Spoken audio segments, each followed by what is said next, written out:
Good evening. I'm Diane Gale, and I am a resident here in Irvine for 13 years. I also have a small business here in Irvine, and I teach at West Coast University, which is also here in Irvine. And my question also parallels to your reduction of the Irvine's Child, Youth, and Family Committee. Just as Ms. Carroll had brought up, this is a volunteer committee, and I'm not understanding why on the very first day of your sitting as mayor, you've chosen to reduce the representation on this committee.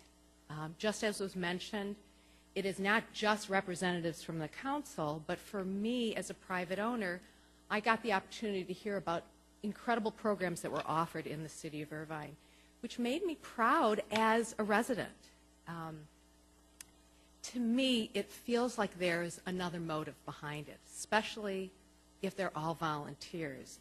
Can you please explain why you would want to reduce the collaboration between the city, the schools, and the community for reducing?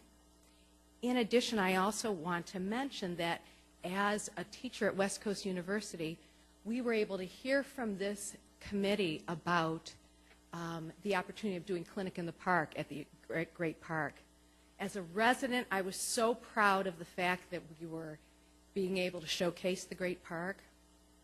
And all these reductions seemed aimed also at not being able to show the rest of Orange County what we have to offer here in Irvine. I would really appreciate hearing why these reductions were done and why, as citizens of Irvine, we find out in the newspaper about it without any rationale.